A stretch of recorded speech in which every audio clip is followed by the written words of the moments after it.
I gave up taking notes in university a long time ago, and in this video I'm going to explain to you exactly why and then what to do instead to get more out of your time for being in lecture and how that fits into a system of things that I do to get A's while studying only 2 hours a day across all of my courses. For those of you who don't know who I am, my name is Katkov. I'm the founder of this company called UofTearless.com.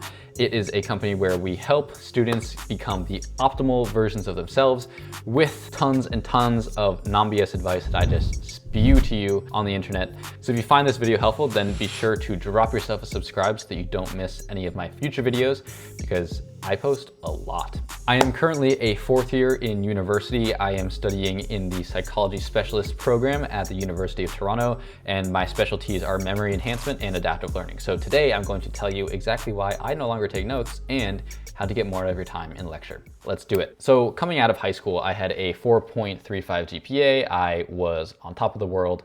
I graduated with a 4-year biomedical sciences sash around my neck. There were 150 people that started that program, and only 11 of us ended up graduating with the sash. So almost, a little bit over a 90% drop rate.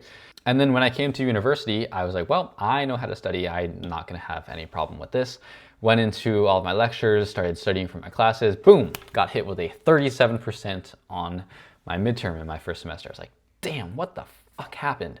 I literally thought I had all of this under control. So why was this so difficult for me? Well, then I took a look. I was like, what are these students doing? And I looked at the top students and I was like, well, they're taking kind of crappy notes. Why do they do better than I do? Why do they study less and still outperform me? That does not make any sense.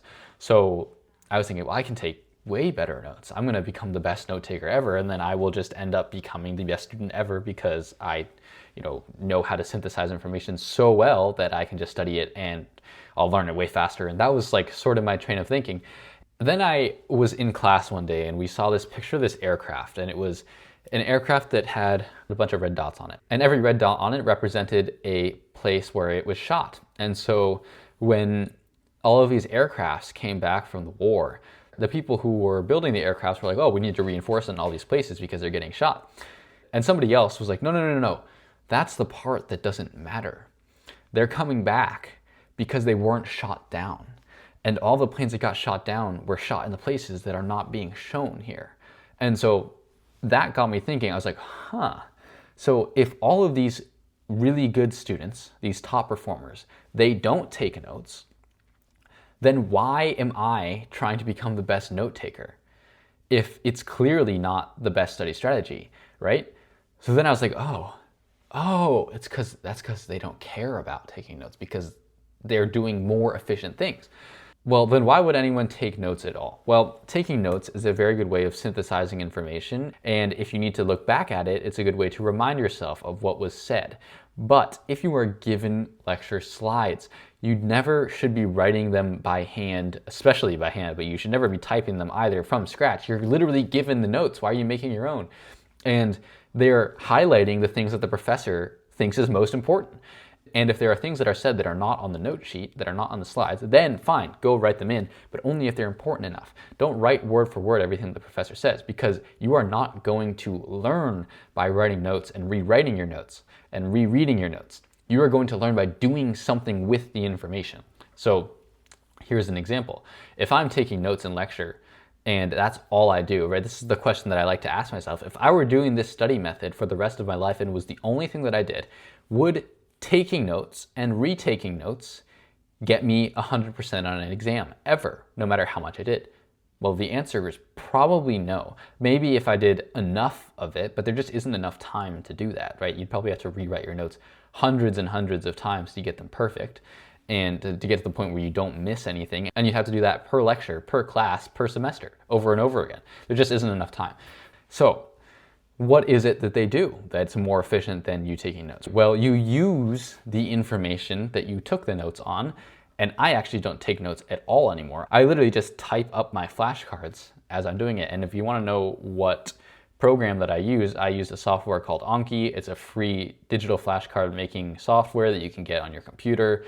And I just type in and make my flashcards there. And I've gotten to the point, it starts off, you're gonna need a lot of practice with it, but over time, I've gotten to the point where I can make roughly 150 flashcards per lecture, and I learn about 50 new cards per day per class. So even if I make 200, it only takes me 4 days to learn.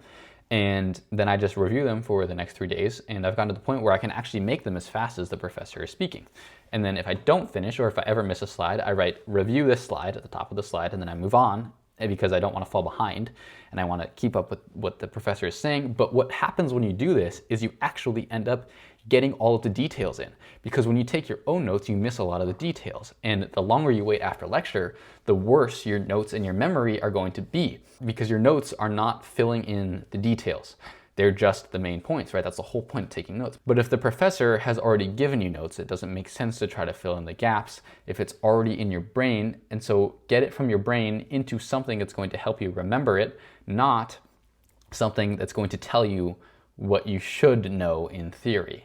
So that's why I only make flashcards. And then I do active studying, which is practice questions, or practice questions in the form of flashcards, which is, so instead of like mitochondria, and then it gives the definition, it's like, what is the role of the mitochondria in the cell? That would be something that a flashcard would be for me. So I just do tons and tons of practice questions, and I do them with spaced repetition. So I spend more time learning the things that I don't know, and less time studying the things that I do know. And so over time, something goes from it's reviewed once, twice, 3 times, 4 times, 5 times, blah, blah, blah, so on and so on. And the interval of time between study sessions of that particular piece of information increases over time. And studying it with practice questions is something called active recall, which basically means that you have to recreate the answer in your head from memory. So there's something called the encoding process, which is the stimulus goes to short-term memory. Short-term memory is maintained through maintenance rehearsal, which is when you say the thing over and over again in your head. It is transmitted to long-term memory via elaborative rehearsal, which is connecting the new information to old information that you already know, giving it a place to be in your mental framework. Then it stays in long-term memory for a very long time. Now, obviously, you still have to practice getting that information, but it is in your brain. Now you have to practice the retrieval process. So that was encoding, and a lot of people get really good at encoding, but they don't practice the retrieval process. And this is why they don't do well on exams, right? You can do really well at encoding. You can learn all of your notes. You can be able to write your notes like lickety split, but if you don't do something with the information and practice using it to answer questions, then you're never going to be able to do well on an exam. Think about it. It does not make sense to try to study a way that you are not going to be asked in the exam. They're not going to care how well you can take notes. They're going to care how well you can answer the question. And if you can't retrieve the information, even though it might be in your brain, right? If you can't tell the professor, I know this information, and write it down really well, then you're not going to get a good grade, because nobody's going to know that you know the information. So that is why I do not take notes. I don't think it's worth your time. I think that there are much better ways that you can do this. And yes, they are more difficult to do, but the more difficult things are the things that require attention, and attention is what gets a stimulus into short-term memory, right? That is what gets the input into your brain in conscious attention, is you need to give it attention first. So the more difficult something is, the more attention you have to give it, and the better you're going to remember it. That's how it works. So I would highly, highly encourage you to not spend a lot of time just doing the things that aren't really giving you the best bang for your buck, because you're a student, you don't want to spend a lot of time in the library. And if you want to know how to learn more in less time with less effort, then go to UofTearless.com. I have a ton of resources. I have a full video series that maps out every single thing that I do from start to finish, with a ton of lecture examples in excruciating detail. I literally made lectures so that I could explain to you guys how to actually do the stuff that I'm talking about. So it won't only tell you what to do, it'll show you how to do it.